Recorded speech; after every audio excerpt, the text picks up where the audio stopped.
besh-o'n kun vaqtlarimizni shu mavzuni tanishtirsam, Güneş filiali agronomik boshqaruvchisi shu Odil Beksat, familiyam Abdalov. Shu bir yildan beri shu Güneş agronomik filiali boshqaruvchisi lavozimida ishlab kelyapman. Asosan sizdan yayınlanan maqsad hozirgi kunda shu prezidentimiz tomonidan shu mahallalara eng bir güçlü qaratgan vaqt hozir yana dolzarb 40 kun hozirlarimiz bo'lib turibdi. Bunda prezidentimiz tomonidan mahallalarda ishsizlikni kamaytirish, kambag'allikni qisqartirish maqsadida shu banklara, davlat tashkilotlari, mahalla yetakchilarini shu asosiy bir ko'rsatkichlar chiqish uchun ustuvor vazifalarni qo'yib turibdi. Shundan asosiy bank tomonidan mahallalarga ko'rsatiladigan shu yordamni azmaslari bir qisqacha tushuntirib o'taman.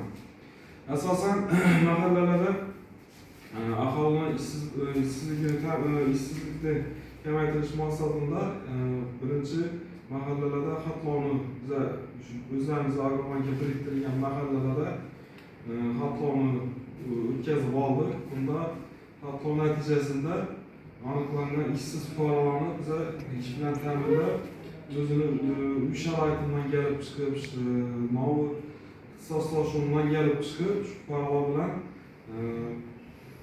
xonadonma-xonadon yurib, har biri bilan vaqtda gaplashib, shu qo'limda nov yaradimi bo'lsa, tikuvchilikmi, chorvachilikmi, ishlab chiqarishmi, uyda shirinlik tayyorlashmi, yo bo'lmasa xizmat ko'rsatish sohasi bo'ladi. Shu yo'nalishda biz o'zlarimizni kredit mahsulotlarimizni taklif etib, kredit ajratib kelmoqdamiz. Endi asosiy bizning kredit mahsulotlarimizdan mahalla loyihasi kreditimiz bor. Endi xonadonlarimiz ko'pchiligingiz bordir, ko'pchiligingizniki yo'qdir.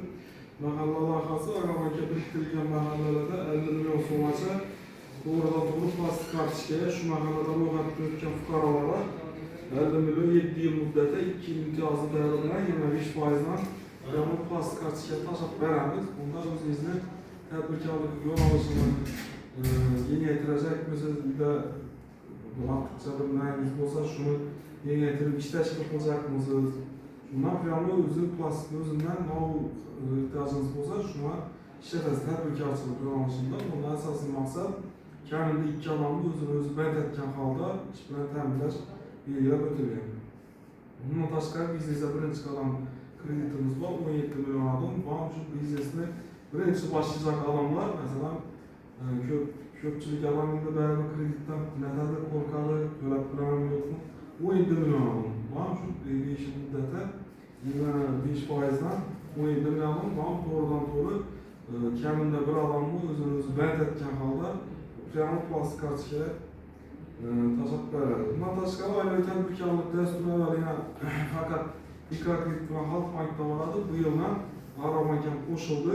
Oilaviy tadbirkorlik yo'nalishidan markaziy karta moliyalash stavkasini 14% dan 50 million odam chorvachilik yo'nalishi bo'ladi.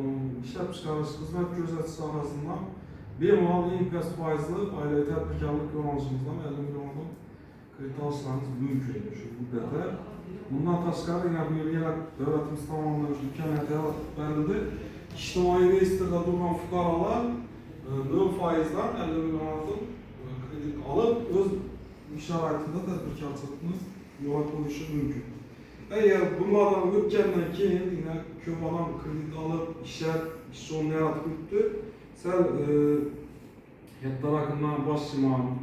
Tadbirkorchilikni yoki tadbirkorga imtiyoz ochib, xususiy tadbirkorchilikni ochib boshlayman desangiz, prezidentimiz tomonidan bu uchun ham imkoniyatlar yaratib berdi. Faqat 312-sonli qaror bor, 21% dan toifaga bo'lingan holda, toifada o'zi har bir tumanni o'z toifasi bor. Bizaniki 21% toifaga bo'lingan, shu 21% dan 7 yil muddatda ajratib berib turibdi. Bundan tashqari ham PK-61 sonli kreditlarimiz bor. PK-61 sonli kredit agar tadbirkorchilik yo'nalishi bo'yicha yosh bitiruvchi o'zi ta'sischi bo'lib kirgan korxonaning rahbari bo'ladi. Bundan ham shu PK-60 bo'yicha imtiyozdan foydalanib 100 milliongacha kredit asosida 100 milliondan yuqori 1 milliard adam bo'lgan bo'lsa, zavod, ya'ni galov mulki bilan kredit olib, o'zi tadbirkorchilikni yo'lga qo'yib qo'yishi mumkin. PK61 sonli qaror bor. PK61 sonli qarordan chiqadi.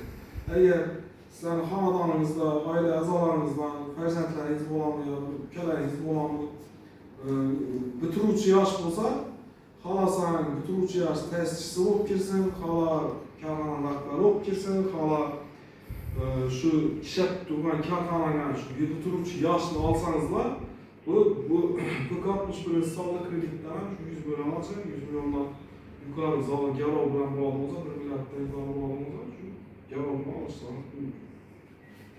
Bu yerda asosiy bizlarning 7-8 turdan ortiq kredit mahsulotlarimiz bor. Agar o'zlaringizga ma'qul keladigan bo'lsa, shu tadbirkorchilik qilaman degan bo'lsangizlar, yana mahallada bizlar biriktirilgan 5 mahallada mahalla bankiri, mahalla agenti bilan atletni hozir 3 mahallada o'tirib ish tashkilot o'tiribdi. Avvalgi bu bankga borib, vaqtlarni sarflaymizlar. Hamma mahallaning o'zidan arizalarimiz bilan tavsiyanoma hokim yordamchidan beriladi. Hamma narsangiz shu mahallaning o'zidan o'tib turibdi. Avvalgi bankga borib, ariza ber, boshqa navbatda turgan narsalar yo'q. Hamma o'zlaringiz yashab turmoqda. Mahallangizdan o'tib turibdi. Asosiy bizda endi aytamiz desak, bu mahsulotlarimiz ko'p, bu shartlarni azizlarning shu vaqtlaringizni olib turib, asosiy o'zlaringizni tushunmaganlaringizda kimda savol bo'lgan bo'lsa, savollarni bo'lsa bemalol bersangizlar javob beramiz. Yani 14% dediniz. Tamam. Aşına atalım. Bo'ladi, oladi. Buni olish tartibi o'zingizning elektron ключingiz bilan kelasiz. Hokim yordamchisi bor mahallada. Hokim yordamchisi tomonidan shunda o'tirib o'zingiz ariza berasiz.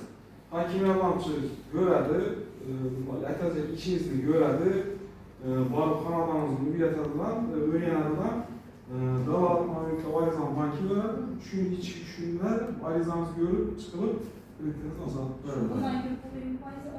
Yo'q, faqat shu 14%dan so'rab. Faqat bu arizani hokim yordamchi orqali berasiz, tavsiyanoma berilgandan keyin bankka arizangizni ko'rib chiqaveradi. Shartnoma. Kimda bor yana savol? Esa savol bo'lmasa, menga katta rahmat. Hozir oqlansa, katta rahmat.